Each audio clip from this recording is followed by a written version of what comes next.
Welcome back to the Pet Zone podcast with Victoria, Christine, Cam, and Laura. Fueled by clippers, caffeine, and the kind of humor HR would not approve of.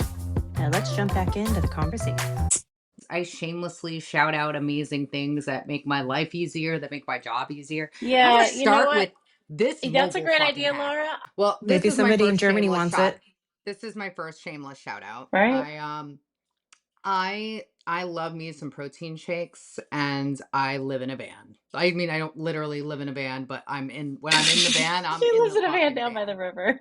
Down by the river selling seashells and mandarins. So I love this thing because I can throw all my ingredients in, pop it in my fridge, and then when I'm ready to use it, you just hit blend and it's rechargeable so you don't have to plug it in, and it's the shit. It's a Ninja and I got it Ninja for like blender. Ninja Okay. blender. So I can tell you later. I can hit you up and be like, get the link for that Ninja blender. We share a brain. Oh, there you go. And I love writing. I just love pen on paper and making use of it. Yeah, So, what is Yeah, that little thing you got over there? oh my God. This? that It's thing the is Yeah. tits. It's called a Remarkable remarkable. Paper Pro, and you can have books on it. You can take notes on it. Right here at the end of the day, every day, I just Isn't that write awesome? write down my thoughts, and it's an e-reader. Just Nice. a It's like a But you can Kindle. write. It's like a Kindle, a laptop, and an iPad from All in one. 1998. Like had a baby. Yeah, but there's no apps on it. There's no, like, literally, you can just take notes or read books. Oh, I kind of like that. I think I need one of those in my life. I Yeah, think no, I think they're you awesome. do. So I'll Well, put a yeah, because link to otherwise those. I mean, I just looked it up. Otherwise, I'm walking around with an iPad and a Well, notebook. you know what? One of the biggest thing is that there has been studies that have uncovered the fact that writing things physically down with your hands and a pen and paper, it completely rewires your brain. It flows creativity in a different way. And Mm-hmm. while it's great, like in the moment, to be able to kind of jot things down, that's I'm like a big fan of notebooks. I always carry a notebook on me. So like I'll have an idea hit me and I can put it in. I remember when I first started working with I was like really, really, really excited about this rush of this new tool, the wild, wild west of technology, and being able to incorporate a lot of my ideas into it. But it became hollow for a little bit Mhm. because while it was great to put the ideas into, in copy and paste from my journals, my digital journals, I use Day One. Day One is really it's really great. It's like $30 a year, and it looks like a physical journal. You can just write your feelings in it, you can put recipes in it, you can put ideas in it, you can make it into JPEGs, you can do whatever the F you want with it. But I was just losing some kind of oomph in my writing, whether it be music, whether it be spoken word, whether it be comedy, whether it be, music, whatever it is. So I started writing things down more.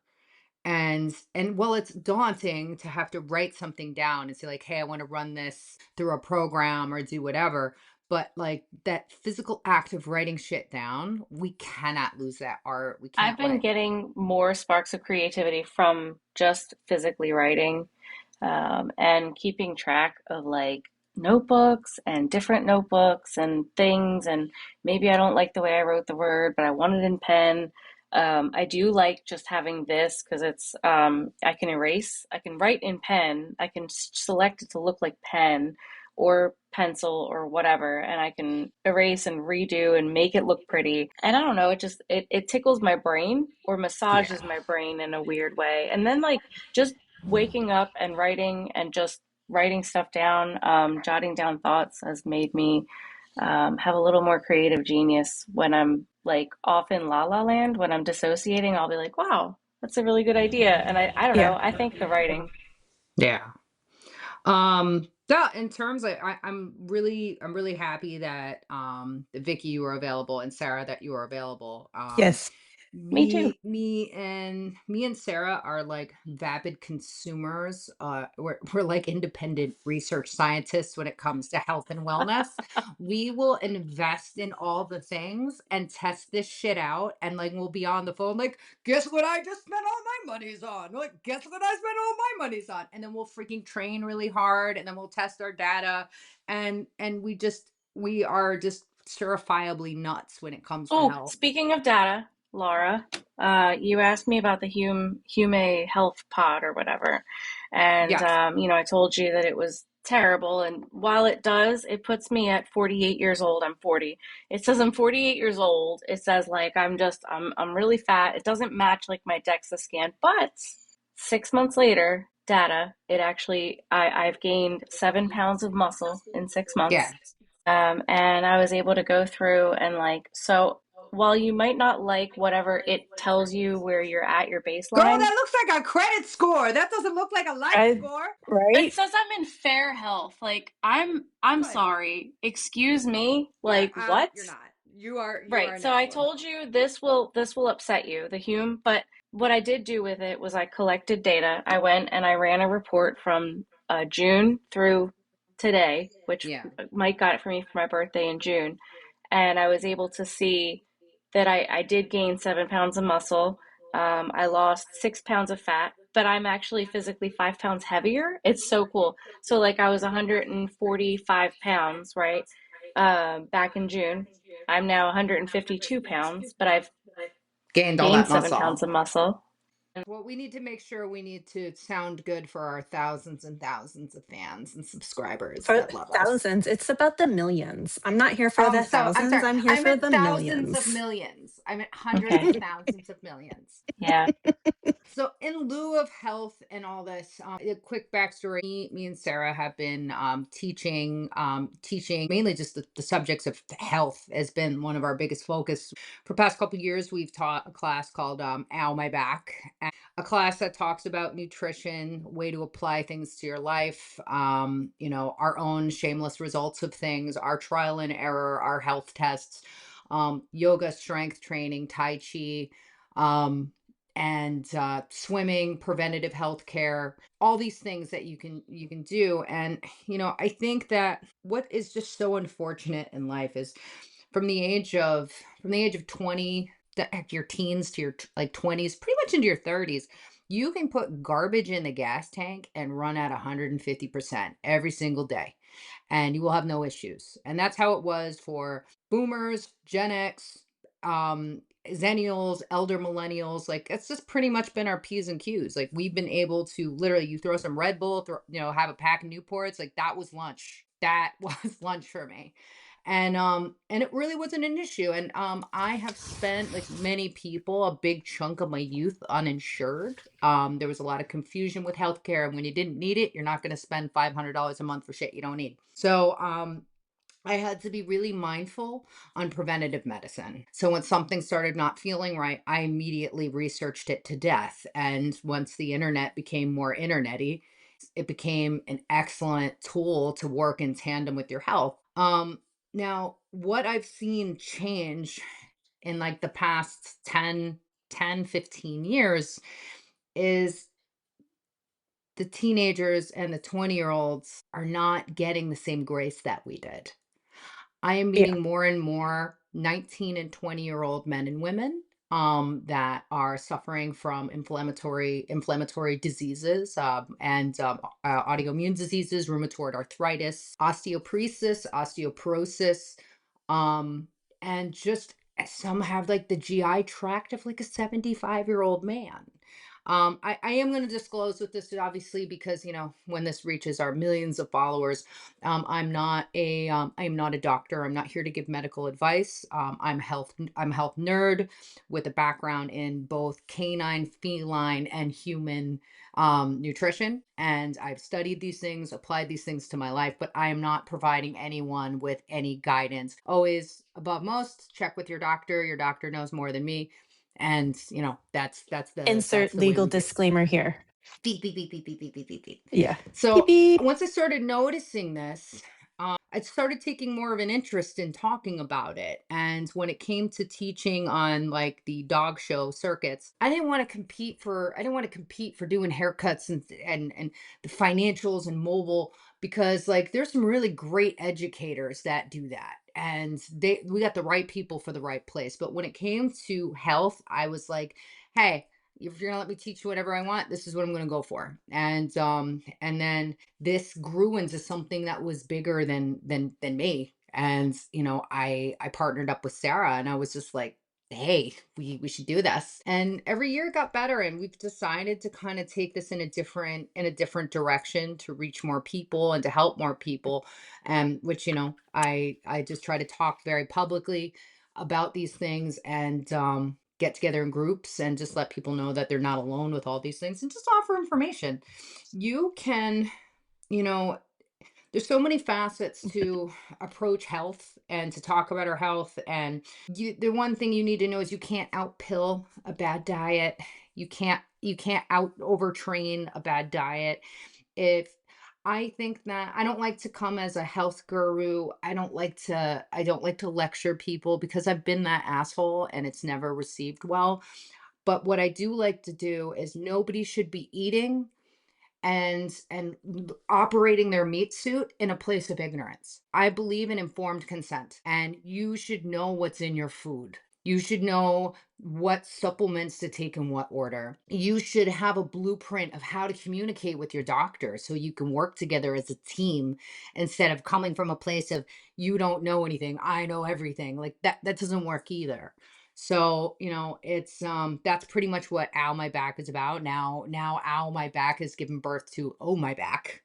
And just kind of wanted to just kind of reiterate some of these things on this platform to reach other like-minded professionals that are like, shit, man, like my back's hurting too. And hey, my body hurts, or you know what? I need to do Oh, my better about my back. diet.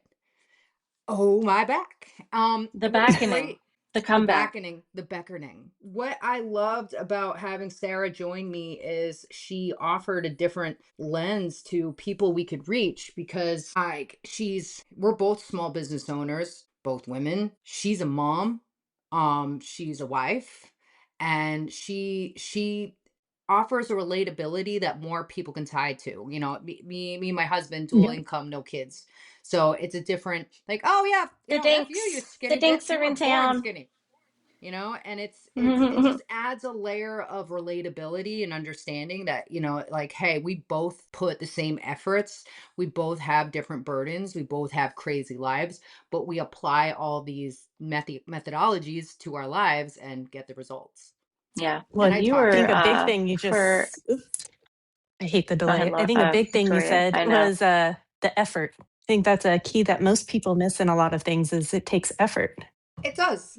You want to know what? It's not with most things, people in life, they'll try once or twice, and they usually give up somewhere along the line, because listen, life's hard. And the thing that a lot of people don't realize, our bodies were not built for comfort. We have a century of data of what the time of excess has done to our mental health, our physical health, our emotional well-being. Insert something that goes along with that list.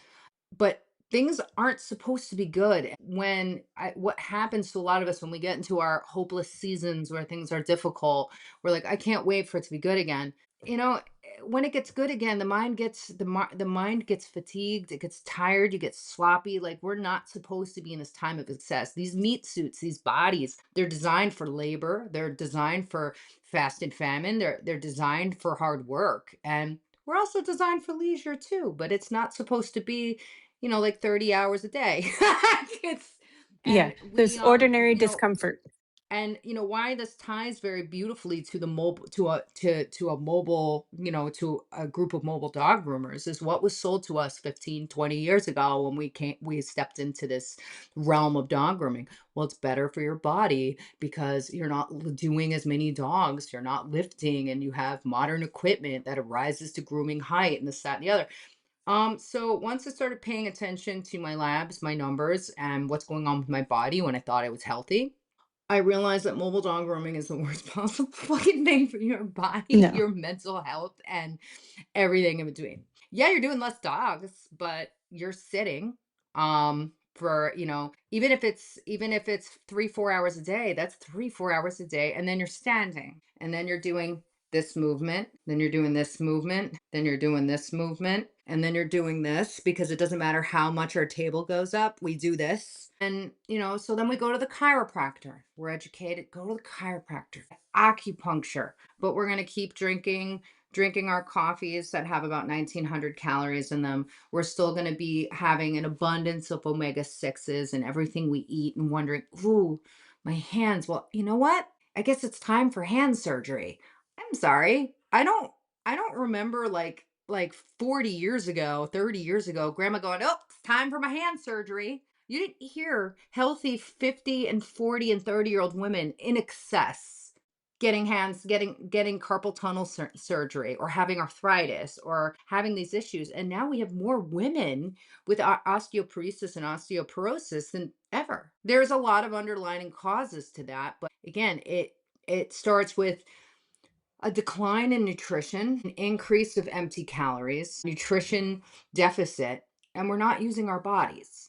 Agree. I'm going to periodically What shut about up you? because I know I talk too much. I just have to take notes I have to write down notes whenever I think of something that I want to bring up later. So I just have been Yeah, like fat. Obviously, feel jotting it free to like down. jump in. It's just like I could literally talk about health for like 6 hours, and I know you can too. So I don't want to steal your point of view on things. But once I I can talk started about kind a of horse's seeing this, health. I know you can. And like a horse's health is no joke. The most majestic, beautiful creatures, and you wonder how the f did they live in the wild on their own ever. It's like, oh, They something didn't. scary, $10,000 health scare. I have to say, to your point about mobile grooming being kind of one of the worst things you can do. I have to agree that a lot of things that I realized upon becoming a mobile groomer, I was already on my health journey years before I became a mobile groomer. So I had lost weight and started eating healthier and everything. But once I became a mobile groomer, it was things like being in a closed-in box, inhaling all these chemicals, and Mm-hmm. not protecting my lungs all these years. And that's when I've discovered that I am allergic to dogs. And now I have to get shots every single month, Mm. to keep my symptoms down.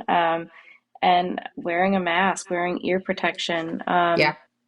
cleaning the allergens off of your skin and your body, just doing stupid stuff like that's awesome. But yeah, so I don't know, becoming a mobile groomer, a lot of things in my health failed, such as like my allergies, respiratory health, trying to keep that healthy.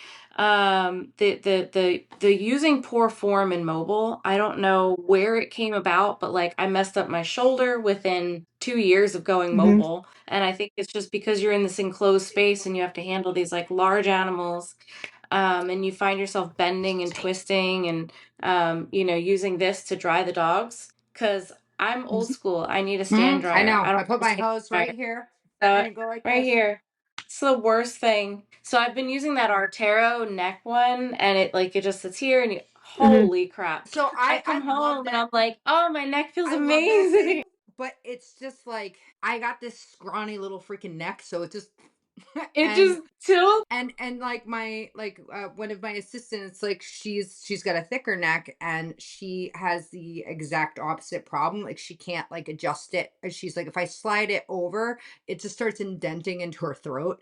But like Oh, if it was a little more bendy, and actually I'm using a bad way to explain this. Bendy in the sense that you can adjust it on every corner. It's not like this yeah. one big piece that just kind of bends Yeah, in like a hair claw. Like if it had yeah. 360 adjustments, because again, we all come in different shapes and sizes, Are you talking like Yeah, about universe. I that know. dryer, like the one I had on the last time, I think, that I showed that Yeah, I Robert mean, sent like me? 15 different companies have copied the exact same model and slapped a That label on one it. is So super that, flexible, and then you can turn the dryer this way, that way, all the ways. I will say I yeah, really like that one. Yeah, there's a lot of nice. different brands, and I see some of them have different neck uh Yes. holsters. And the dryers on them, some are like this way, so Yeah, I don't know. I think as a mobile groomer, that was literally just That happened this year, and and it was a that's game a very changer. big help. It's a very, very big Holy help. crap! Because like my neck, like, and it was just, and it's not preventable. Like, with mobile, you've got to fluff dry the dogs. You've got to have something, and a lot of people have got it figured out. Thank goodness, but a lot of us don't. You wanna know what? I had an idea, and, I would have to speak to an engineer about this, to see if it's possible, but instead of our velocity dryers being a cone, imagine above the table arm, you actually extend, so this works obviously for big dogs and little dogs. Where the tip of your table arm is a dryer head that's flat, and the air comes down flat, Mm. blowing on top of the dog. So then you're going around the dog top, then you pull the square over to the side, and then you are able to work around it. That way the dryer doesn't have to be attached to you. That little bendy grooming arm that comes with our table just blows anyways. So it's Yeah, the the Chris that Christensen arm. I literally My every one time groomer loves it, you but want to know what? It's like when I it works, it I never works. could. It's in a terrible Yeah. angle. It's in a shit spot, and I've never Yep. really been a fan of it. But You I know what I just want back? I want that stand dryer that my mom had, because like my mom taught me mm, how to groom, and this thing was from the fucking 80s. I If know it fell exactly. on your foot, You're you got to done. go to the hospital, Yep. right? It's big metal, and it was hot, like Yep. really hot. It had one heat setting, right? You could have no heat, or you could have fucking hot, Yep. and Is then that just have it on the dog and move it wherever you wanted to, and it had like yeah. good power. I want that But I back. I think want that in my something square that comes down from the ceiling that blows down. And I think Yeah, that would be, I don't understand why we haven't had much new innovation in terms of our tools. yeah. I feel like we keep reinventing the wheel, and, it's We're just, getting there. Enough people are buying 3D printers nowadays, you know what I yeah, mean? So no, many solutions are this is coming about, definitely, so definitely, definitely true. One thing I do want to mention in terms of ergonomics, and obviously screwing up your shoulders and your back. I after years of going to the chiropractor, I found a really good chiropractor that doesn't want to just see me all the time and take my money. He doesn't want to just straighten me up so I'm good for a couple of weeks. He actually corrected a lifelong problem, and was able to, and I documented this on my Facebook page. I had lost the curve in my neck. I was suffering Mhm. from tech neck and from dog groomer neck. And I was able to reclaim the curve and slow down the degeneration that's going on between my C6 and C7. It has been 2 years since I have felt tingling in my hands, and I did decomp for a little bit. We did, we threw the freaking kitchen sink at dealing with the back, but now I just twice a month I do stim, I do adjustments, I do strength training, I do yoga, I do tai chi, I do all these crazy things. But one of the most important things you can do in your van, if you're, or not even just in your van, in your work environment, which a lot of people overlook when working out, is when you're talking about your neck and you're talking about your arms and you're talking about your legs, and we have to unpredictably move and shift and do stuff like this, and that's what messes us up. And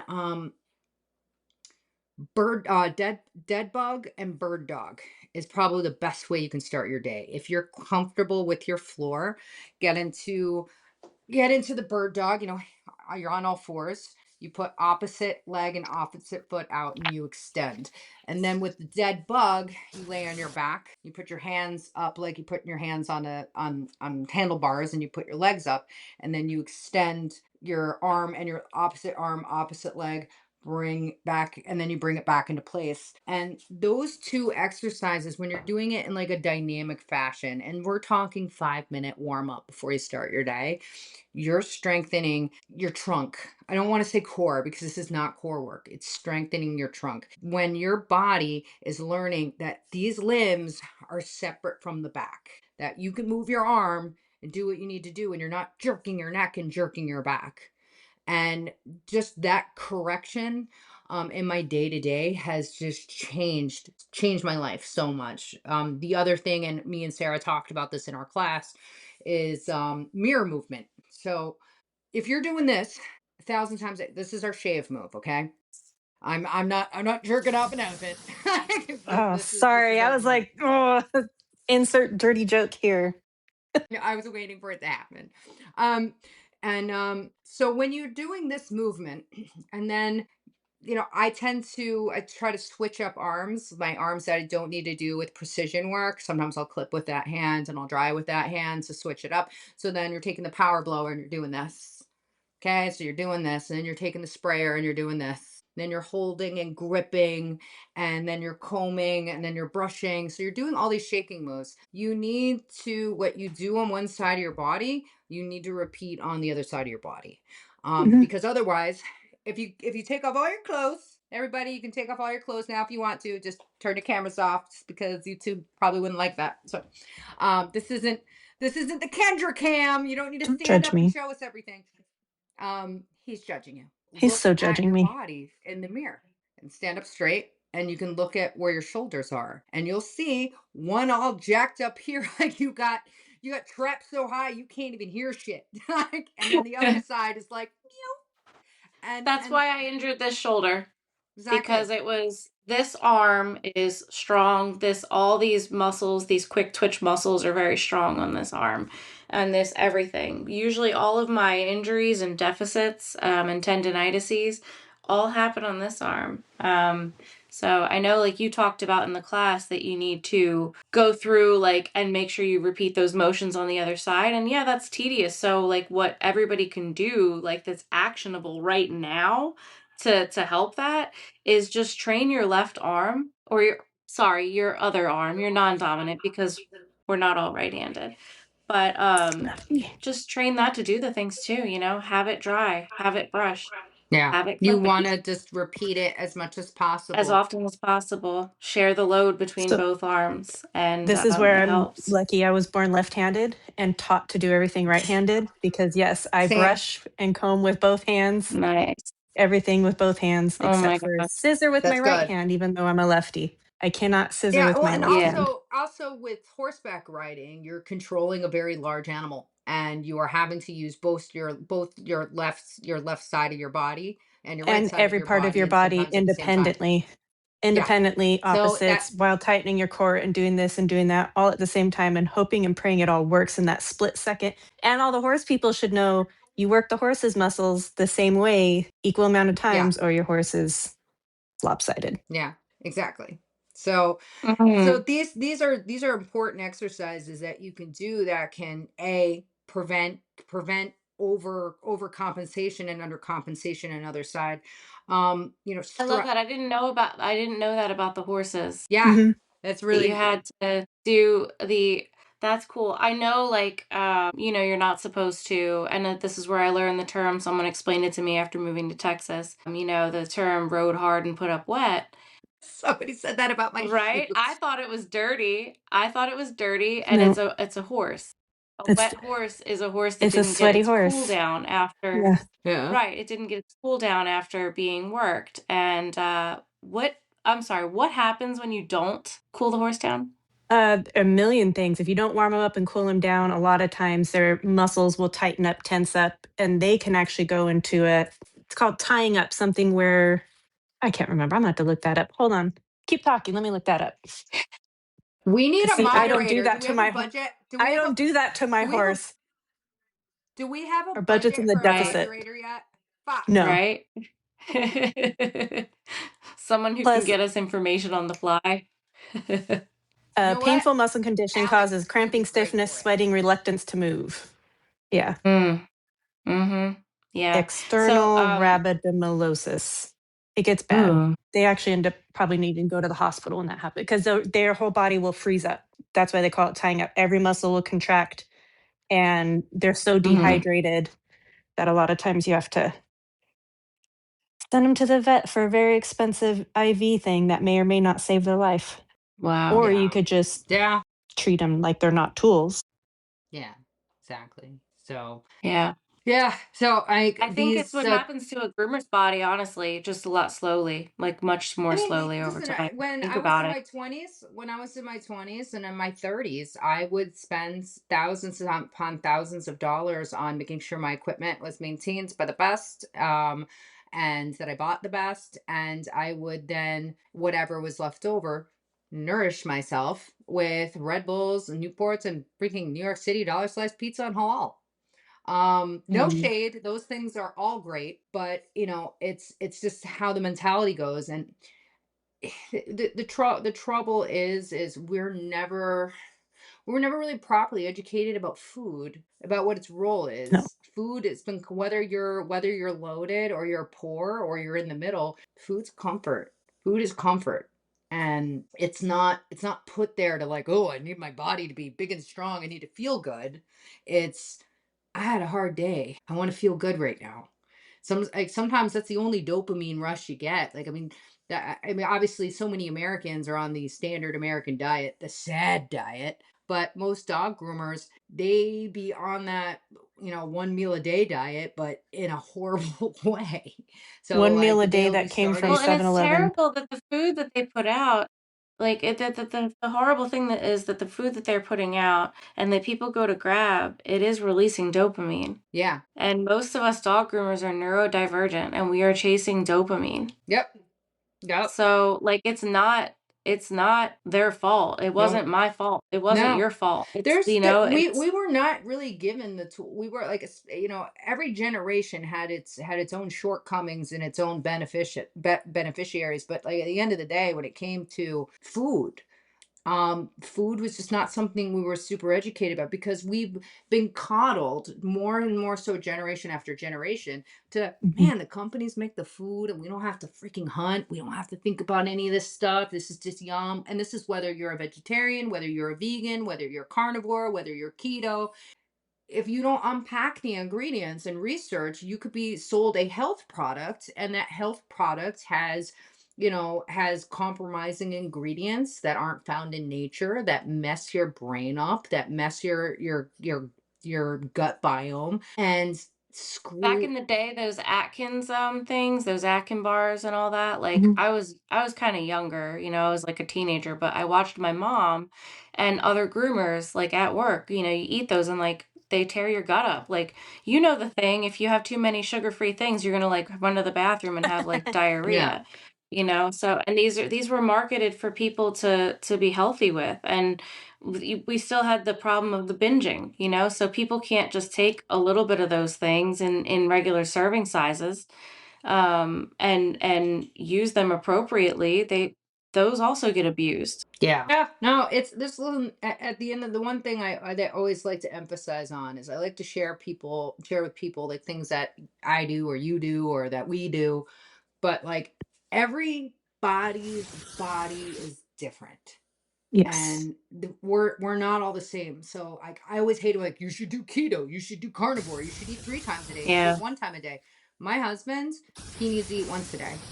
His all his biomarkers go to shit if he eats more than once a day. It doesn't mean he can't like indulge every so, but his body thrives on like an 8-hour window of eating or just eating once a day, and sometimes even less than that. Yeah. And whereas I tried to mimic that, I checked my biomarkers, everything tanked and went into the toilet because my body is designed to eat several, I still like to do intermittent fasting. I like to kind of eat within a window, not as long as my We my all need husband a does, 12-hour break but minimum. it's Bare minimum I 12 need hour to break eat from three times. I eating, need to eat three everybody. times a day. There's Yeah. no most important meal of the day. There is that it is the meal that you eat. That is the important meal. So, Yes. groomers in particular, obviously we're in caretaking positions. So even if there's no one to take care of in our household, we take care of about, 2 to 300 individual clients, and possibly a staff and, our friends in the community. And so a lot of us, when it comes to our care, we're on empty by the time we get home. So what I hear from a lot of people is I don't have time. And fair enough. A lot, you know what, when it comes to, we all have the same 24 hours in a day. And this comes from a place of not lecturing. It's saying, you know what, I'm not going to let the idiot box, this thing, rob me of 30 minutes. and I'm gonna sell myself an hour, over 2 days. I'm gonna sell myself a total of an hour of time so I can meal prep. And by meal prep, you don't Yep. need to make yourself fucking gourmet meals. You can take No. literally 2 dozen eggs, hard boil them, and then cool. That's your midday snack. You can literally take a can of freaking tuna, throw it in. Don't batch that out for days. I highly recommend you Ew. don't. So just like take a can of tuna, like for that day. It's as easy as boom. 2 days max. Yeah, throw that in the freaking bowl. If you want to get real fancy, you can get yourself like a food processor and throw in like vegetables, and it can finally chop it up for you. And then you can mix that with your tuna mash. But you can do that. Now, there's nothing wrong if you find that when you eat during the day, it fucks you up while you're working. That's not a problem. This is what works with me. I prefer not to eat while I'm grooming. I hate eating while I'm grooming. I like to wake up in the morning, eat a full heavy breakfast, and then wait to eat till I get home. But my biomarkers and what goes on with my health and body does better if I eat that additional meal in the middle of the day. Doesn't need to be heavy, it doesn't need to be crazy, it just needs to be an additional meal before dinner. And that really makes all the difference. There is I think another huge difference and something worth mentioning, again, like diet related, I I don't think there really is any, like you said, everybody is different and we all have different bodies. We all have different needs. Um, the biggest change that people could just make is just eat whole foods. yep. And if you're gonna be binging, I mean, shoot, binge on hummus and um, vegetables. Even like some good clean beef jerky. Come on now, like Also, it's good. Nuts, if you're eating protein, whole if food. you're getting protein and you're getting fat in, Yeah, you can eat an entire bag of Pringle or entire can of Pringles. You can eat an entire bag of Doritos or yeah, chips because but they're not nutrient dense. those food They're just items so have empty.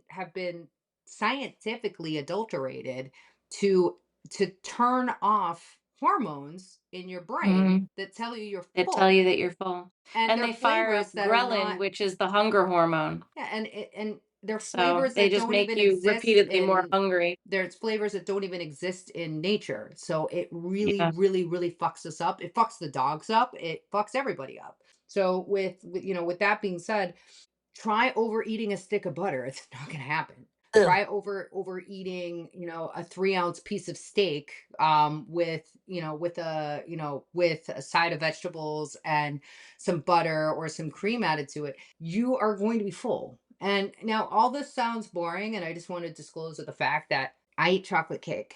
I love chocolate cake. I usually try to make my own chocolate cake. I try to prioritize something that has great ingredients, but there is a whole structure of your meal, and anybody that's probably got like grandparents that are or parents that are silent generation or greatest generation, you remember the construct of the meal. Your plate had a protein, a carbohydrate, like starch like a potato or whatever, and a vegetable, and some fat, and And you they had a always salad. started with a salad. You would eat your Mhm. salad, you would eat around the plate, and everyone would take a fucking walk. And after the fucking Yeah. walk, you would have the dessert because the kitchen would be getting cleans in between. Usually the kids were doing it, and that be that. So the blood sugar spike, and I wear a Stello, so I've been able to take every single thing that the glucose goddess spoke about. Lovely woman, highly recommends tuning into any and all of her content. But I consume information and then I test it. So I do my own research, and I started using a Stello, so a continuous glucose monitor. I know they can be kind of a touchy subject for some people because they think you're taking away from people that need it. They make enough of them for everybody. There's the ones that go to people with insurance, and then there's ones that go to people that pay to pocket. It's not taking anything from anybody. The people that use these for insurance aren't spending $100 a month on these things. They're using their insurance to pay for them because Yeah. their doctors recommend them. I don't want to have diabetes. I don't want to. I want to be a good steward of my health. I want to monitor these things, and so that's why I've done it. So it allows me to see when I eat the meal the correct way, and then I have the reward cake, watching my blood sugar do what it's supposed to do, goes up a couple degrees and comes right back down. So now I'll just power. Stello is, I know you used a different one. Which one do you use? Me? Yeah. Yeah, I bought the what the heck was that one called? Lingo. Lingo. Yeah. So I use Yeah. the Stello. I think it's I used it for about a month, and all it was for the month for me. All I wanted to do just was get that. experiment with some of my favorite fruits, my favorite snacks. I was able to see that like the impact that alcohol has on my blood sugar and all of that. And the coolest thing in that month that I learned was that alcohol, chocolate, candy, cake, fruit, all of it, well, it has an impact, but a sugary drink with nothing else around it. Our clients are so sweet. We're mobile. We show up. They're giving us lunch. They're giving us stuff. My one client gave me this really cool, like lemonade, something or other, and it was super sugary. But I was having one of those days, and I was like, screw it. I'm gonna slam this sugar drink, and it's gonna be good. I will tell you, my blood sugar spike was dangerous. Yeah. And I was like, holy cow. So like a glass of wine or some cake, around a balanced meal, followed by protein or preceded by protein, though the impact on me was really that sugary drink. And it's like, holy cow, I look at like so many people that are out there just like still drinking like full sugar soda and stuff. Yeah. I And love it's my like, full sugar wow. soda. Yeah. No, it's Whew. yeah, And no it's wonder we're having mood swings yeah. and we're cranky and we're I hangry. I cut all these things out. I cut all these things out, and you reach a point where it no longer feels like I'm missing out. I'm really, really glad that I love the way I eat. I love the way I prepare my meals. I love how I feel. And I'm able to apply this to a truck. I live in two households. I live both in New York City and Pennsylvania, and I'm able to make this work. And it takes a little bit of mindful planning and thinking, um but I feel better. I've been able to see the differences in how I feel, um my mental health, and just, again, I'm watching people of all ages really freaking suffering through it. And it's healthy people in their 20s, that's supposed to be their decade where you can put the cheapest gas in the tank and fucking thrive. And it breaks my heart to see people not. And Yeah. you know I think every couple of generations evolve so they can handle things. Our ancestors evolved to survive.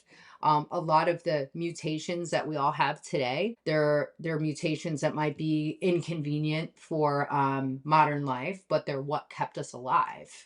And so, like, when it comes to all the plastic that's in the food and all the Franken foods, we don't have a chance. None of us have a chance living on this type of food.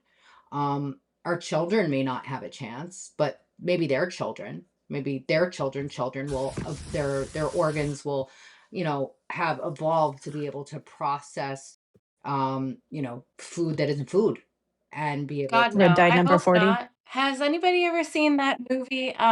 What is that? Idiocracy. The movie with the little robot. Oh my goodness. No, but that's a good one. It's a children's movie.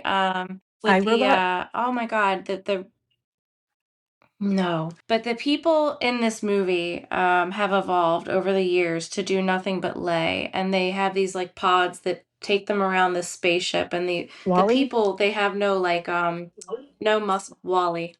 I was gonna look it up.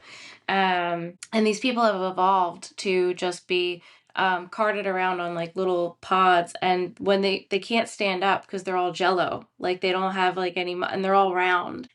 So what you're saying, Laura, is like maybe one day our bodies could process food like that. I don't want to see that. I don't want to see that. I don't want to see that either. But again, our meat suits they're resilient, they're amazing, and And they're evolutionary. They do change over time. what I know that I've talked about this like quite a bit with you, Sarah, is I have like a bunch of weird blood mutations. I have something called low protein S, and if you look it up, you're gonna barely find any information on it. There's like only a handful of doctors that know what it is and how to deal with it. It impacts surgery being dormant. and pregnancy. So what happens is when the body is in a state of recovery, injury, or pregnancy, any of these things, the body produces clots to control bleeding. And when it clots, it doesn't know how to stop. Really great, really great, in medieval times, and If times you're when we bleeding were out. forced to be in states of pregnant all the time. Really inconvenient in the modern world. So I started looking at a lot of my mutations up this way, that these things did serve a purpose, and it's why my genetics have been able to survive this point.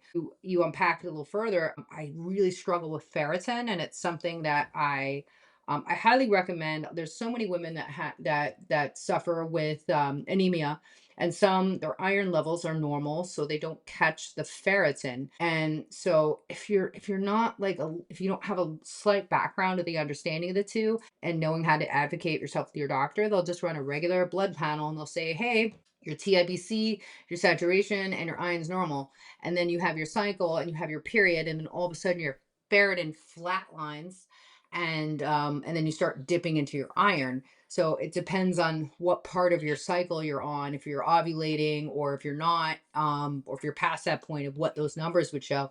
And so it's been something. I'm one of those people. I love Western medicine. I love Western testing, but I'm not on the prescription train. So if there's a problem, I want to resolve it food, lifestyle, and have a game plan in order if medication needs to be involved, so I can make decisions quickly. So, I've been taking that approach with this. And what I realized is, what was the purpose of iron deficient anemia is basically like the even when it was documented 300 years ago, it was like dead blood. It was, a sickly human being that has no nourishment in their blood.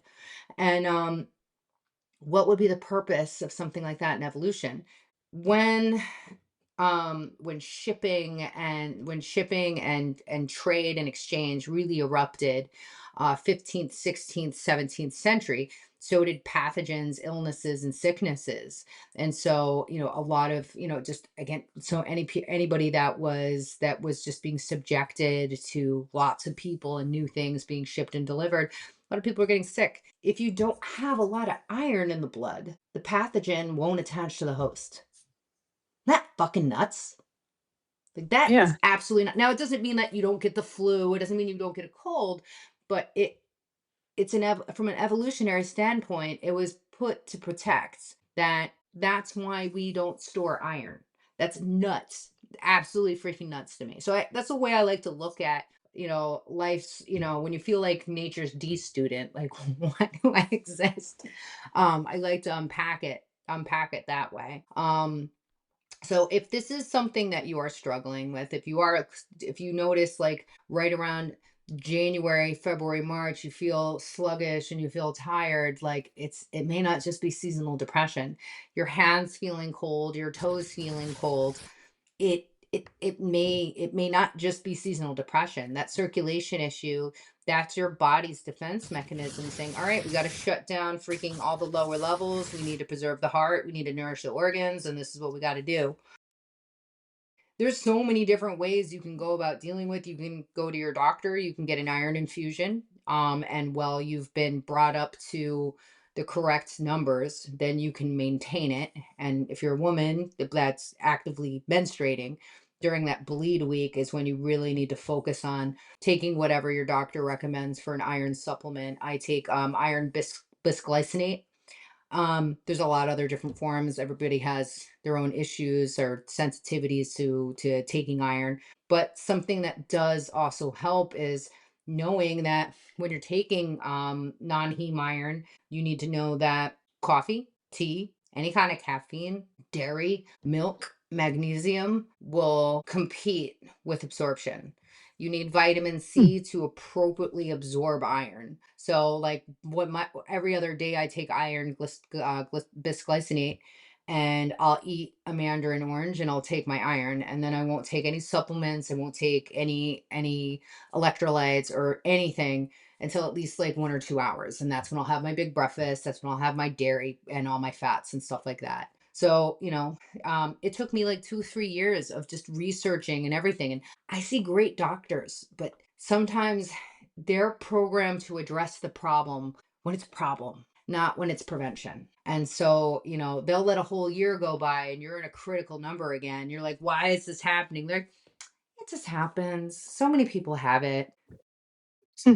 You have to learn how to advocate for yourself, and sometimes that takes a while. Like, the way I pretty much explain to most of my doctors these days is like, I'm insured this year, I probably won't be insured next year, so as a result I need to make decisions that don't hitch me up to the system. And so I need to know that, like, I'm not going to be leaning up on a prescription med or a service or something. I just need access to testing and access to the internet, and with the power of those things we put it together. Agree. Well, even just in a basic nutrition thing, I wonder, sorry, pause for effect, how many people even recognize or know? Because, like you said, we weren't, sorry, my brain got stuck somewhere back and it's coming back now. When we were growing up, we were taught the food Yeah. pyramid, which I don't even know what it looks like, but I know it's wrong. Yeah. Oh my And God. you'll look at your nutrition facts and you're like, oh, this is sugar free. But then you go and look how many carbs are actually in it. But you have to look at that. We were just talking about it the other day at our house because someone was talking about, I think we were talking about doing this show and they were like, oh, well, everyone with the New Year's resolutions. And I was like, yes, but you need to also educate yourself. Like we're talking, going to the grocery store, don't go up and down the aisles, go around the outside, just those little things that can help you. Sorry, my dog is being cute. And The food pyramid scam, they really did not do. I would say the greatest generation already had like a strong foundation for health because their bodies performed how they were supposed to form. There was times of fast, there was times of famine, there was time of abundance, and they worked really hard physically. So like they had a good start to health. And so when the food pyramid scam started really messing everybody up, they had already lived their life cycle. The baby boomers, they're the ones that really, really paid the price because when you look at the baby boomers, when they were like, my parents are silent, my adopted parents, they're silent generation. So when they were 45, they were 45. Like they weren't like our 45. Like they were 45 on a blood pressure med, on a statin, on cholesterol medication. They type, uh why am I losing it? Diabetes. All this shit started happening because the war on fat really fucked everybody up. The war on fat, the war on cholesterol, really, really, like the verbiage that they used, and they never took it back, and they never apologized, and never said they were wrong, and they know they were wrong about fat. It was just an easy thing to demonize at the time. I can't believe that there was a time they were recommending 6 to 12 servings of fucking grains and carbohydrates a day. Well, that was Kellogg's. Yeah. Yeah. They did that. That was That was that was literally just a marketing ploy to sell more cereal. I like the food pyramid. It And didn't it's crazy because how did it become the Bible? Like it's just it like it it what blows it my didn't mind. match human biology. They knew it. I mean, Um, there was really, it blows my mind that there was a time, and it's not that I didn't exist in it. I was a little kind of like damn the man at a young age, but there was a time that the TV people would come on and they'd be like, "Hey, you're supposed to eat dirt." And you would eat dirt and you wouldn't question, like, the TV people said this. we I would say we're in a slightly different time because the TV people say something. We don't all watch the same shit. We watch what the machine cultivates for us to watch. So it's really difficult to have conversations if people are subscribing to things that are different than yours and they're not willing to have a discussion. Some people are like, this is what I learned, and I'm not going to talk about any. The baby boomers were really the generation that paid the most physical costs for bad guidance on fat and cholesterol. and that the war on fat was started by Kellogg's, just a ploy to sell more cereal. And somehow it turned into the food pyramid and that became the Bible. And it's just FYI, Kellogg's, I just need so you to crazy. understand, guys, if you're gearing up to sue us, I am not a millionaire. I am a mere hundredaire. So you can't get blood from a rock, boo. So just cool your tits. this is just opinion. I'm pretty sure I read it on the internet somewhere Yep, I know. or heard nothing. another podcast talk about it. I'm pretty sure know. Vinnie Tortor talks I'm about a it all the time. millennial. I've got spiders and hamsters in my brain. Like, because of I your don't have cereal. money because Yeah. I have a horse. I would have had money and then I bought a horse, so now I'm poor. Hey, that's I would rather be poor on a horse than rich in a car. True. We're gonna make that a t-shirt. So many t-shirts. Well, my I brain know. says my conspiracy brain says the reason the pyramid is the way it is because the FDA said so, which also has the drug companies saying so, which that can go down a whole other rabbit hole of lobbyists Yeah. and politicians. And Oh, they want us to be unhealthy because then they sell more it's a medicine, which business. makes us, It's such yeah. it's a business at this point. One of the most It's not just big pharma though, it's big sugar. it's big Like, It's I all of sugar. them. mean, come on. Like, yeah, They're all they're connected. they're over there. They're up there. They're above us because we're here. We're the common people. And they're up there and they're feeding each other and they're keeping each other going. And then we are just these like puppets, and we're being fed all of this stuff through our devices, told what to enjoy, what to watch, what to buy, changing our minds. And everything that you consume on there continues to feed you that, and then you become this like feedback loop of yourself. And nobody's winning. Not Yeah, us. nobody would. Listen, I'm a businesswoman. I love businesses, but you want to know what? We should probably make. I think it would be a better situation that you pay you pay your doctor every day that you're healthy. And every day that you're sick, you pay nothing. I would rather that be the motto than you're just paying in your illness and for the privilege of being able to pay for your illness. A lot of the doctors and a lot of professionals that I talk to that are are in physical therapists, chiropractors, you know, what they know and the knowledge they have is very, very valuable. I respect all of them. I used to be very like anti-Western medicine, anti-doctor, and I know the better way, and I just gonna rub kombucha and everything, and everything's gonna be fine. But no, I have a lot of respect for doctors, and they're in an interesting time where they have to pivot. Because there's so much distrust and there's just nutrition and diet and food source education needs to come along with these doctorates and with these with the education in medicine. If not, the issue is you'll have somebody that's like, all right, so the reason why you're hurting is you're not stretching, and try drinking a little more water and just stretching and doing these exercises. We'll come in, we'll do some decomp, and we'll adjust you. Problem's inflammation, and you can stretch all you want. You can drink as much water as you want, and water's great. Sleep hygiene's great. All these things are great, and I love that more doctors are using that as a part of their guidance and advice. But like at the end of the day, if if you're a meat eater and you're buying beef, buying chicken, and you're buying fish, if you are getting farm caught fish, your fish are fish farms. They're being fed corn. Spikes that corn is a source of omega-6 that spikes that animal then becomes metabolically unhealthy, and then you're consuming it. Then say you have beef and it's say it says grass fed, you're trying to work it up a notch. Grass fed, and then when the winter comes, they're fed corn. So that animal maybe got a little bit of a boost in the spring, but for the most part is in a state of metabolic failure. You are then consuming that meat. So then you get to your chicken.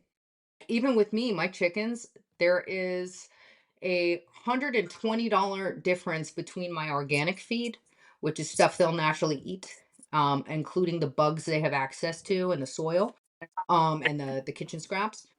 But just the corn feed, it's $20 for 100 pounds. So Yeah.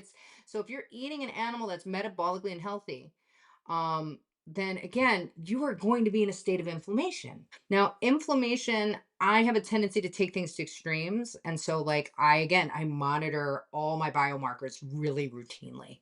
And so I cut out anything I can cut out that can generate inflammation. So my uric acid was like almost fucking flat and ended. And my doctor was like, hey, this is awesome, but you need inflammation. It serves a purpose, it does things. You need to get that number from 1 to at least 4.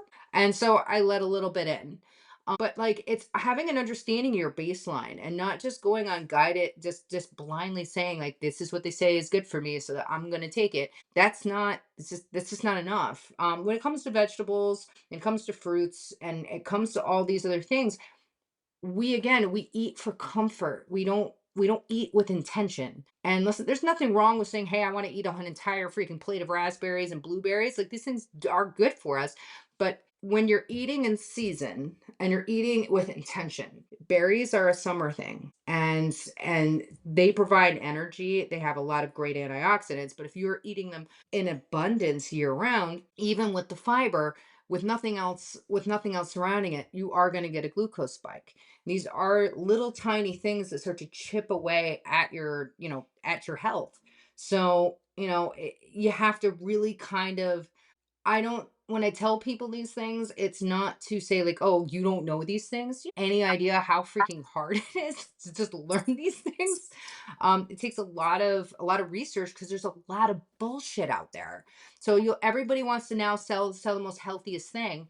And so you have to really filter through these buzzwords to understand what you're getting. So when you're buying organic, grass-fed, grass-finished beef, that shit can break your pocket. That shit can break your pocket easily. And a lot of people, when they lecture the populace of, oh, you need to get the best beef, yeah, sometimes that's not fucking in the budget. But what is in the budget, my third shout out product, Dirty Dog Farms, they sell by the cow. It's crowd based, so you can buy a whole cow, you can buy half a cow, you can buy a quarter cow, or you can just get what you need for the month. But when you're buying in bulk like that, you can do payments. So if you say like, hey, I'm going to do this and I'm going to divide this over the course of a couple of months, because you don't buy it right then and there, you have to wait. um then you've locked in that price. Right now, the price of beef is stupid. Not for me, because I bought my beef like 5 months ago. And I'm not going to need to buy beef again for probably like another 6, 7, 8 months, maybe. So when you buy in bulk, that helps. In terms of buying at the grocery store, sometimes some grocers lie. Like, I really hate to say that. You can tell when you look at them, like, that is a farmed fish. And it's you can educate yourself to be able to look at the meat, look at the texture and the smell, and be able to differentiate these things just as good as a butcher. It just takes time. So when you use I'm personally a fan of, it's Alaskan Seafood Company. I'm just gonna double check because there's a couple with the same. They handle their own manufacturing, so the middleman's been cut out. And I do a subscription. I just did the math of how much fish that, me and my husband will eat in a month, plus like maybe some guests. And then I multiply that by what I would do in 16 weeks, and I'll order like 20 pounds of fish. And sometimes you're getting it like 16, 17, 18, maybe $19 a pound. Versus when you go to the grocery store, there was one point that wild caught salmon was like 44.99 a pound. It's absolutely ridiculous. The EPA, the DHA, the omega 3, like all these things are extremely good for us. We should be eating fish a couple times a week. Vegetarians, vegans, don't come at me. There's an entirely different plan for you, and we appreciate that. But when it comes to getting that into a regular schmegular diet, like these things can, a lot of people don't want to approach those things, that things cost money and people have less of it. And so when you have to choose between your health and your diet, like sometimes there's only like margins that are this big to do so those are things that I do to kind of be able to prioritize, being able to get the best meats I can get, to keep the omega 6s down. Because a lot of times you're doing this, stop drinking soda for a week. And in a week, you're going to notice that's not doing that. Change your diet, make those slight adjustments. Um, do a fast, do a 24 or 48-hour fast. If your doctor is cool with you doing something like that, switch to just bone broth. And just, again, you will monitor these things and you'll notice, wow, my hands, they're not hurting. My back, it's not hurting. Now, when somebody who's in their teens or 20s says that, then listen, teens, when you're in your teens or 20s, your body's very quickly to adapt to a change. So when you make an adjustment, you feel great, it can be really quick. But when you get in your 40s, 30s, 40s, 50s, 60s, when you make an adjustment and something immediately feels good, it's life changing. It's like, oh, I can walk down the stairs again. And I think to talk about fasting, people can do their research on it, and if it's something that people want to start trying to do, all you need to do is just take your normal window. Like say you last eat at 7 p.m. You work late, you eat late, and then you always get up and you have breakfast at 7 a.m. You could try 7:30. Do that for a week. Then 8 a.m. Do that for a week. It's just 30 minutes. Like people can kind of start stretching into having like larger windows of not eating. The bigger the window, it really does. The body really does do a beautiful thing. And I love fasting because what people don't know about it is that the magical thing that happens after long enough time is autophagy. This was discovered, I don't remember when, but the guy just got a Nobel Prize for discovering it, autophagy. It's where the body actually eats dead cells. So fasting for long enough can heal a lot of things. Mindy Pels talks about it. She's another one I follow along with Jessie and Chiappe or whatever that girl's name is, the glucose goddess. And I don't really do a lot of fasting like right now. I mean, I just have like a 14-hour window. It's nothing crazy. It's Yoshinori Osumi, and please, if I'm butchering the name, please correct me. He just got the Nobel, Yeah, right? he got the Nobel Peace Yeah. Prize in physiology and medicine. He changed how we understand cellular cleanup, longevity, and disease. Yeah, it's so cool. And like I think that the body knows what to do. Like if you ever notice sometimes like when you're sick, you're not hungry. Mm-hmm. And it's because it's your body telling you that you need to fast. So that your body can go into autophagy and obviously we still need hydration. And It's like very controversial, okay? Sorry. who's oh I like, I didn't hear it. I was looking up the I was looking up I was looking up the doctor, and my finger touched a link. But yeah, I think it's something cool that everybody should look into it. Mhm. And I think that people that are scared of doing it or people who are diabetic, they already have like metabolic dysfunction. Yeah, you have to talk to your doctor. Type 2 diabetics, they can safely fast, but you have to talk with your doctor. You have to monitor your blood sugar, and make sure that you're doing it correctly. You can't follow a shit diet and start fasting. No. So I urge anybody who wants to experiment with fasting, start eating some more whole foods, start eating some more protein. Once you have a good solid base, then you can start experimenting with like stretching out your eating windows. But if you're still doing the Red Bull, you're still doing the Dr. Pepper, you're only eating one shitty, horrible, calorie-filled meal a day with like no protein, you are gonna die from fasting. Like you're not die, but Psychologically, you're going to lose your shit. you are just going to feel horrible, yes, a lot of because you're people gonna don't. have A lot of people don't. They're not able to. I would say more so now. This is acknowledged. What goes on in your brain when you're addicted to food? and when you're uncomfortable, what goes on in your brain? It's like it's been 5 being minutes. hungry is That actually 5 okay, minutes. right? It feels. I did a 70-hour fast, but like 3 years ago, like sometimes it's going like 15 minutes with a fucking potato chip, and it's just like, oh, I'm gonna die. And it makes me think like my ancestors, man, fucking fought wars and fucking traveled all over the freaking world and did all their things, and it's like, and it ends with me fucking craving a potato chip. Yeah. It's and another thing that I think is prevalent, and I would love to talk about this in more depth, is basically mindset. People don't like being uncomfortable. So that comes with fasting, eating healthy. They're craving those snack foods, they're craving those sugars. There's a little bit of discomfort in that, and nobody wants to ever sit in any discomfort. creating a new workout routine, there's discomfort in it because you're disrupting your normal schedule, you're making room for it, you're carving time out for it, you're sweating, your muscles hurt. The next day you're sore. It all kind of sucks a little bit. Nobody wants to sit in discomfort. And reframing things the way that you think about pain, the way you think about discomfort, the way you think about motivation, because we don't have motivation. Motivation is it's a very silly word. It's very nebulous. It's discipline. It's not, you're never going to become motivated to do all these things. No. It's just discipline. And the discipline is sitting in the discomfort and being like, yeah, I'm going to do it again because this is just what I do. This is just what we do. It's okay to be uncomfortable.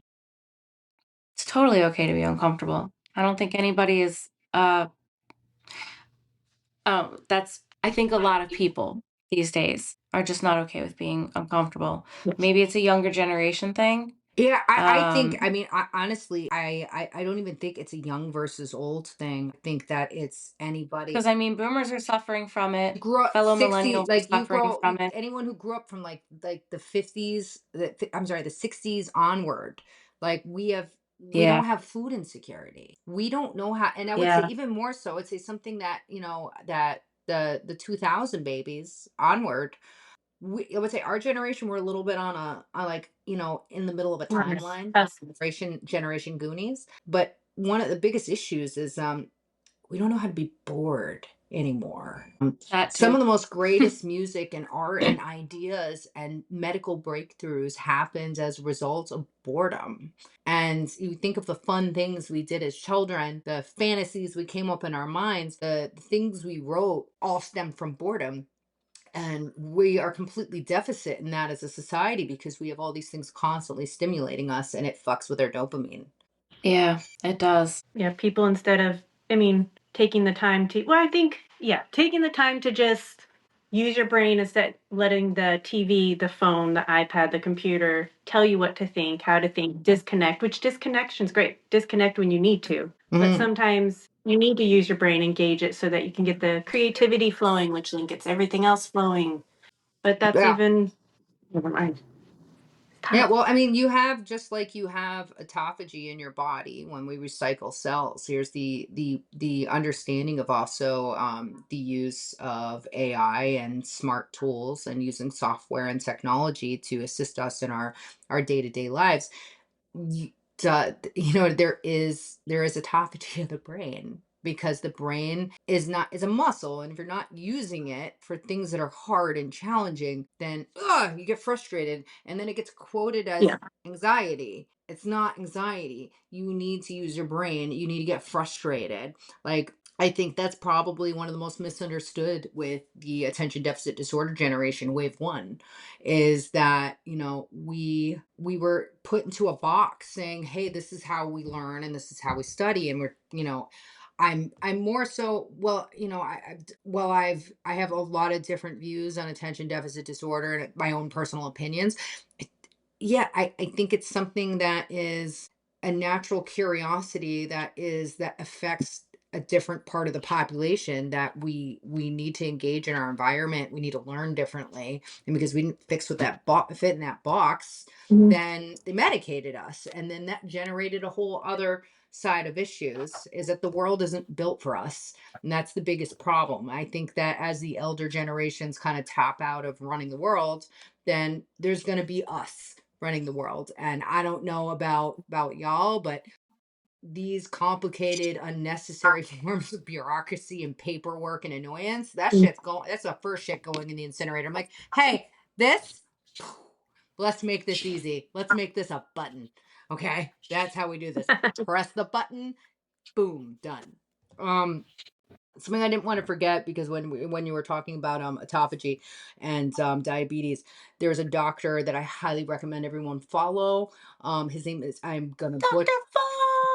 No, Dr. Pradip Jamanadas. I will put that in the damn I will it. send it to I'll send it to Victoria. He is he's a doctor, I believe he's in Washington DC. He is a cardiologist, and he has a dietitian, and he specializes in stints and in people with diabetes. So he had his practice for about 30 years, and he had some of the same patients for 30 years. And he's like, all right, cool. You have been on the same meds. I've been loading you up with stints for the past 30 years, and you're not any better. And so this is a unique period in the timeline, because we don't really have a lot of history here. We have 100 years of medical science that we're really referring, like really monitoring a lot of, and wow, I'm keeping my patients alive, but they're not getting better. Is the patient wrong? Is the food wrong? Is the life wrong? So he really opened up his practice to nutrition. He brought in a nutritionist, and he started making his diabetic patients fast. And he started making his heart patients fast. And he's the person that got me really into my research on advanced glycation and products. That's AGEs. Um, each body is programmed with a upper limit tolerance to what advanced glycation products are. Basically, it's a reaction between sugars and proteins that happens depending on how the meal is prepped. For example, if you have a chicken and you're going to roast this chicken, you stuff it full of vegetables. It's so healthy, and you put it in the oven, and you crank it up to 450 degrees, and you cook it for an hour and a half, and now you have this healthy chicken. The level of AGEs that's in it is like 9,000, and that's just one meal. Now, moisture-based cooking decreases that almost to nothing. So nature had this perfect system for us. The temperature water boils is 212 degrees. That's what you purify your water in, and that's what you cook your meat in, and that's how we do it. Now, because we're so smart with our big beautiful brains, we now incinerate our meat at 450 degrees. And oh, I got my air fryer. This is going to make it nice and healthy for me because there's no fat. And again, just because there's not enough solid research and education, and people respect the doctors more than anyone else. So now that the doctors are like, wait a minute, we're medicating people too much. Like, this isn't working. So he extensively talked about advanced glycation. If you take an egg and you fry it in a pan, the AGEs are going to be in the thousands, versus if you hard boil an egg, it might be like 15. When it comes to bread, the crust on the bread has higher advanced glycation and products. The inside has less. That's why it's so funny that, the English, they're so ahead of their time, like cutting the crusts off of the bread and just eating the center. Indian cuisine, all moisture based cooking, making a curry, marinades. These are all ways you can reduce your advanced glycation and products. Advanced glycation, Except for the tandoor oven, because the tandoor burning lots of meats, which is still delicious. exactly. I do love my AGEs. I love my But there's AGEs, little things you girl. can do they are delicious, and that's the biggest issue, but you Yeah. can reduce them. You can make a marinade, Yeah. or you can make a curry. If you're gonna take chicken and put it on the grill, take that chicken, you're gonna put it in a bag. You can put fresh lemons. Lemons help reduce advanced glycation. But I do Vinegar. There's all these different steps you can do to reverse it. So I highly recommend Dr. Pradip Jamadas, and I will make sure to send that And to Dr. Jason Fung, I mean, he doesn't talk about advanced glycation end products, but he, same thing, had all these patients and started realizing like nobody's getting healthier.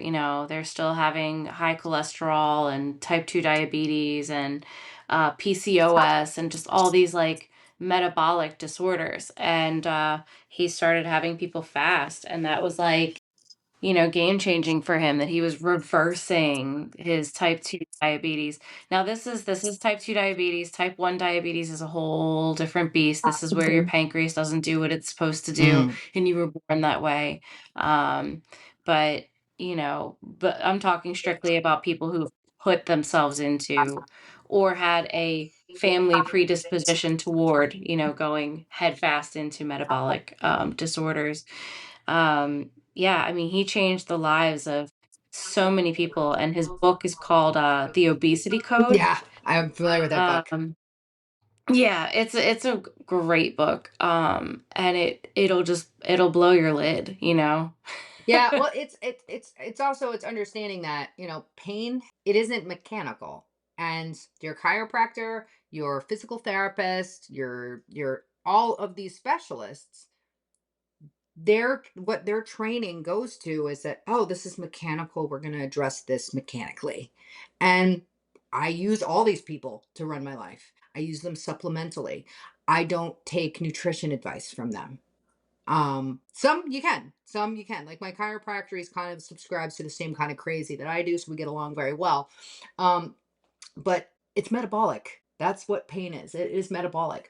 So if you're eating food, if you're eating animals that are eating corn, if you are roasting every single meal in the oven, and if you are eating lots of chips and you're eating lots of processed food, you're gonna be inflamed. You're gonna be inflamed and you're gonna feel it. And what's super sad is, man, I met this chick at a show and she saw me how I cook.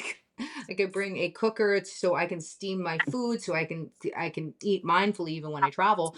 And she did the same thing. And she called me to say, I didn't know I was in pain. I didn't know my body hurt. I just knew that when I was tired, and when I wasn't tired, I wasn't tired. And it wasn't until things felt good that I realized that I was in pain. This was a young woman. A young woman. She was barely 30 years old. And that fucked me up so bad to have somebody that young be like, I have been in pain my entire life. I have never not felt this way, whether I was 12, 20, or now. And so it gives a lot of exposure to this issue that, like, you can have the best doctor, the best meds, the best insurance. You're not supposed to be in pain all the time. You're not supposed to be inflamed all the time. Now, I say this because I've lived this. The polar end of the spectrum of being a maniac and never living life and never being able to go out to eat with your friends and never being able to do those things. I've lived that way and been that unfun person. When you're mindfully eating and you eat well, and you fuck up and you have some chocolate cake or you have some beer or you go out and drink with your friends or do whatever your vices are. Yeah, that's fine when it's like a thing that you barely do. If it's a part of your life every single day, that's when it becomes a problem. And Yeah. the biggest issue, and this is why I speak about this, is every professional that speaks about this lens, the one thing they don't address is the future. And the future is are we going to have the same access to medical care that our seniors have? I don't know. I can't answer that. I cannot answer that. Healthcare is a shit show and another show in itself. And I would like to not take this wonderful podcast before it begins by talking about anything political. I basically, would just like to preface that we have a shared concern, anybody under the age of 55, that we may not have the same benefits. We may not have the same accessibility to healthcare. So we need to be like extra on top of our shit because we may not have a team of doctors and home health care and people to put us back together. And who wants to live that way? I mean, like I watch the seniors that are in my families, and it doesn't look fun to be on fucking 15 medications to survive and then worrying about how you're going to get your medications that keep you alive every month. That's terrifying. It's a horrible way to live, and I wouldn't want that for our children. I wouldn't want that for myself, and I don't want it for them. But the best way we can change this as a society is talk and make adjustments in what we do. Like I when I started eating super duper healthy, what sucked is it fucked up my social life.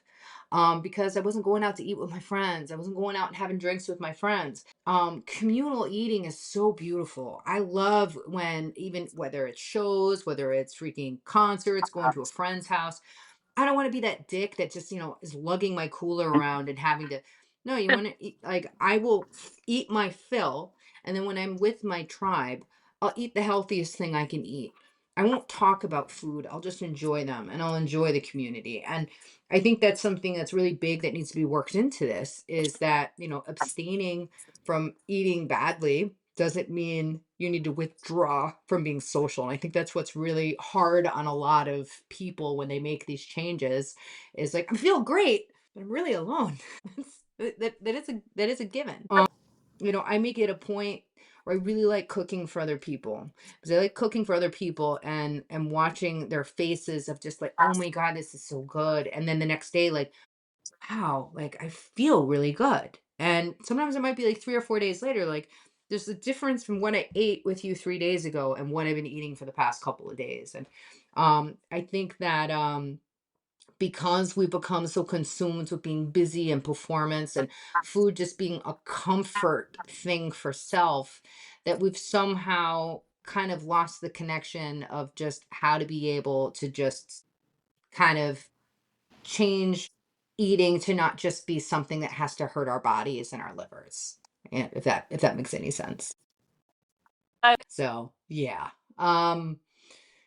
I think something that actually would be something that I think something that would actually be beneficial to bring up is yeah, a lot of the misunderstanding in terms of calorie counting. I always hate it when people are again they're trying to lose weight and they're trying to go on a miracle diet to lose weight and then they're overtraining and they're getting a lot of bad advice from people. They're like, look at me now, and it's just like I think that what a lot of people obviously there's a food ignorance about this, and then there's just an abundance of too much information online of like what kind of exercise is great. You can do cardio all day long. At the end of the day, you need to incorporate a healthy balance of movement, of restorative work, lifting weights, and eating right.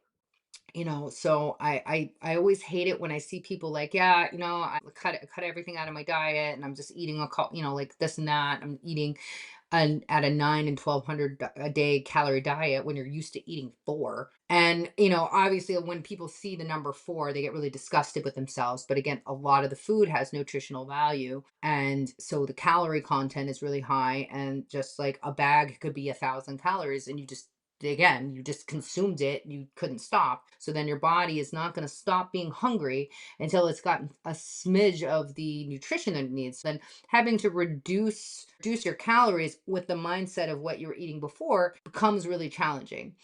I eat constantly. I aggressively eat in my window. I have steaks, I have potatoes, I have carrots, I have tuna, I have chicken, I eat sourdough. And sometimes even just eating these whole foods, I can barely get to 1,500 calories a day. And I'm talking pigging out. And I couldn't eat any more if I wanted to. So I think that's what mentally screws with people is like they're cool. I can only have a couple chips and a couple of this, and that's padding up so much of your calorie intake. You could eat in a deficit, but still eat like a queen or a king. You don't have to just wipe everything out of your freaking steel joy. Like your body needs food. Um, and if just shut off and stop eating, you're going to create another host of issues. I don't like dieting. I like lifestyle, and lifestyle is sustainable. And whereas dieting, it's just, we've watched 60 years of it, from the jazz aerobics days to the water suits to Thigh Master and all this shit. And it's just like, again, these aggressive diets and fads, they're not going to last. You need a lifestyle change. And I know that Yeah. that's been a big part of your journey, obviously applying all these changes to your life too. So I definitely appreciate any insights that you have as well. Well, I think that yeah, everybody wants to call it a diet, and I'm sure we've all heard this now. People say, don't make it a diet, make it a lifestyle, and I know that that's super cliche, but it is true. I think the simplest thing is just eliminating a lot of the processed foods, just eating more whole foods, cooking at home more often. Honestly is going to make a huge difference. And I see a lot of people that are just grabbing like to go food or fast food and, trying to keep things quick. And cooking your own food is just going to make a world of a difference, obviously, in your pocketbook. I know you talked about getting like bulk cow. Some people don't really have that ability. They might not have like a big chest freezer. Um, but getting bulk meat from places like Sam's Club or Costco. Costco has a really good organic selection of everything. So I get a lot of my grass-fed beef from Costco, my organic chicken from Costco. I don't necessarily buy my fruits and vegetables in bulk because I might not be able to eat them fast enough.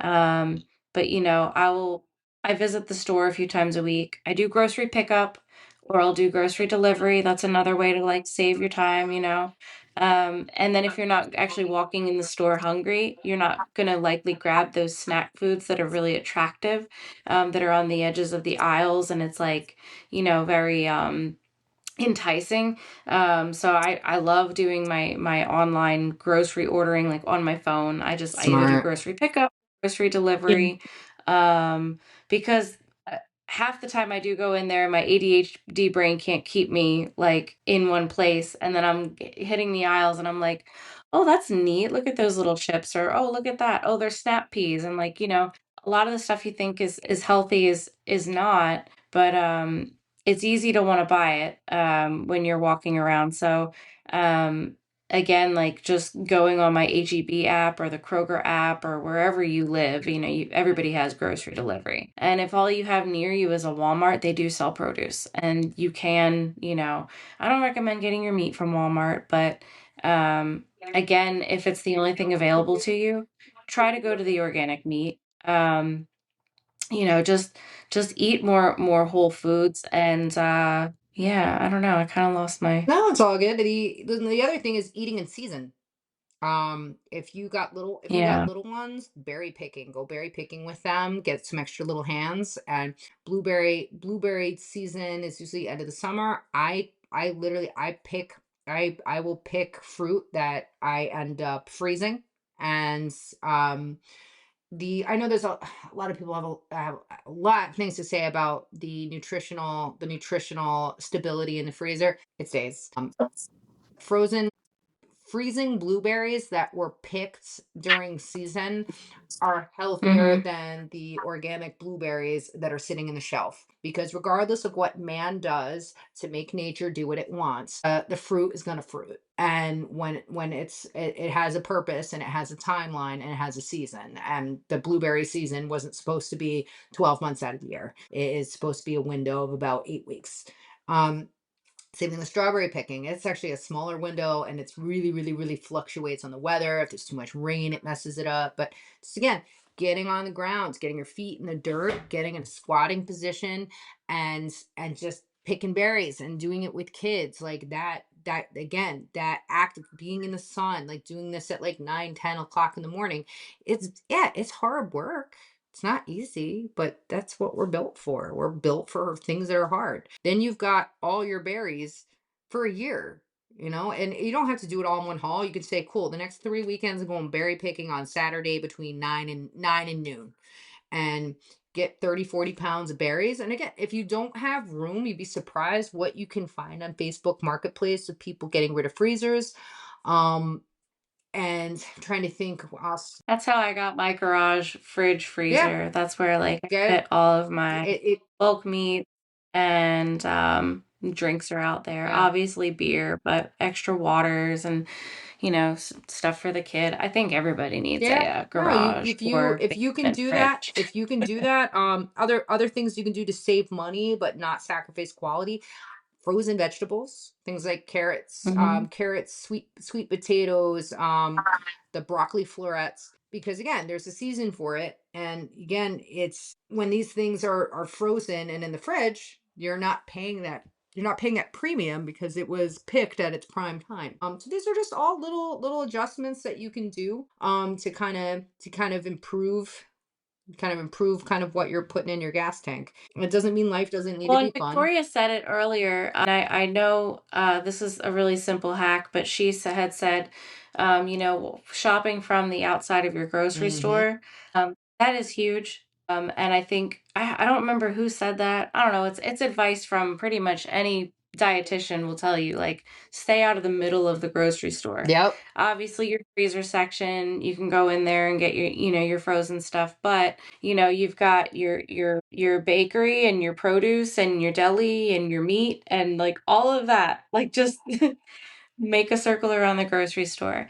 And then if there's stuff that you need in the middle, like spices and canned foods, great. But I think that yeah, that's a simple hack too. Like, try to scour the produce and the meat and fill your cart with stuff like that. Again, Whole Foods. I don't care if you're vegan, vegetarian, paleo, keto, every single one of those diets. If you follow any Mediterranean, if you follow any of them, all whole food. Another adjustment you can make, to your consumption is lay off on the sauces, the salad dressings. You need balsamic vinegar, olive oil, avocado oil, and with a staple pantry of spices, you can make anything. Yeah, I can make ranch dressing from scratch. I can make mayonnaise from scratch. And it's just like, ooh, how do you have the time? It takes like literally 6 seconds. I don't even batch make it. When I make a salad, I make my salad dressing. I take basil, salt, pepper, oregano. If I'm feeling spicy, I'll add rosemary. Um, toss in the jar, a little bit of oil, a little bit of balsamic, shake that shit up, and it's good to go. I even love a good lemon shallot dressing. That's what's Mm, up, Grandma. I like that shit. Are yeah. you getting hungry, Victoria? Starting. My ex-husband's family always made it from fresh squeezed lemon juice, some type of oil. Think either olive oil, Yeah. salt, and fresh garlic. You mix it up, and they poured it over everything. There was a salad with romaine lettuce, cooked potatoes. They put it over that, hard-boiled eggs. They put it over that. Oh, see, this is why I miss the ex-husband. I miss their family's food. Dude, the fresh garlic too, like fresh garlic is no joke. It adds like a level of spice and kapow to Yeah. everything. It's so good. Yeah. And on a salad, And oh, then you don't need to have like I live in the city and I live in the country, and where I live in the country we've got 17 acres of land, and I'm surrounded by farms to boot, and I can hunt on my property. And while that's great, I did live in a New York City apartment, and I did have a window where I grew, granted, did I grow a yield that allowed me to freaking just, live off the land? No. But I was able to mindfully grow vegetables and to have, just to kind of, I feel like psychologically, when you can grow something that feeds yourself, it makes you feel like like you have a purpose. It feels good to grow your own food. Um, it's if you have soil that's rocky and you're not comfortable with it, literally take a trip to Home Depot, get a couple planks of wood, and just make a veggie make a veggie box. box, Like dump a, the soil in, give it a yeah, little churn, throw some seeds in, bam, like there's so many. The University of YouTube has done a wonderful yeah. service to the world, and disservice for some things, but it's just you can learn how to do absolutely anything. So I think the whole point of saying is all this is with all these different suggestions and life changes and ideas that are being thrown at you, the brain has its path that it guides you every day that you're happy doing. And so it's easy to say, I can't. And there's nothing wrong with that. It's your body and it's your life. But sell yourself a little bit of an adjustment so you can feel a little bit better. And when you try to do these big life changes, your body's going to rebel and it's going to hate you. You just make some tweaks and you start feeling a difference. And I would say the first thing to change is just cut down your anything with omega 6s in it. Cut down obviously your farm raised anything, and buy grass finished beef. Again, if you're not eating meat, I'm not the person to talk to in terms of vegetarian cuisine and advisement, but there's so much information out Adding there. adding protein, whatever it is, whatever diet you're on, adding protein to every single meal. Hmm. That's one simple thing anybody could Yep. do. Add protein to every meal. Chase protein. If you're going out for soup and salad at a restaurant and you're like, I'm being healthy, soup and salad, and that, just ask for a side of protein. Just ask for some Yeah. chicken, Yeah, and you pain know? is if when you also have to view your pain and your inflammation as your body your body has this amazing, we're not just these like vulnerable creatures that can't function. Our bodies have these amazing abilities to tell us when something's wrong. And pain is usually an Yeah. indicator something's wrong. So dulling your pain, medicating your pain, or just ignoring your pain, that's not going to help your situation. So it's always important to work with your doctor, but also work with nutrition, with movement, with exercise, so you can have a better life. And when it comes to like preventative health care, it doesn't always have to start with a doctor's office. It could start in Yeah. red light therapy, swimming, yoga, tai chi, strength training, taking a walk, rucking, Taking your vitamins. drinking 8 glasses of water a day. Yep. Sleeping well. Sleep hygiene, holy shit. I used that shit, that description used to piss me off something, because my body had developed this amazing way of being able to go to bed at midnight and or 1 and wake up at 6 7, and I was a little cranky, but I could wake up, go do what I needed to do. And that way I liked, because I was a workaholic, so I would work, I work from like, I'd commute in an hour. So like between 12, 13, 14 hours a day. So I would like to come home and have hours where I could feel like a person. And while I still agree with that mantra, I go to bed earlier. I go to bed earlier, I wake up earlier. And I try to prepare for the day ahead by not leaving myself with a disaster. So, that's, you know, All right, we'll pause the conversation here. It'll continue next week. Please give us a follow on Facebook, Instagram, TikTok, and YouTube at Pet Zone Podcast. Have a crazy customer story, confession, or just something else you'd like to share with the show? Please feel free to email us at info@petzonepodcast.com. Don't be shy. We can keep you anonymous if you like. Also, if you're a professional pet groomer, please feel free to check out the Facebook group, Mobile Groomer Zone. And most importantly, don't forget to subscribe, rate, and review the show on any podcast platform you're listening on, and share it with a friend. Until next time.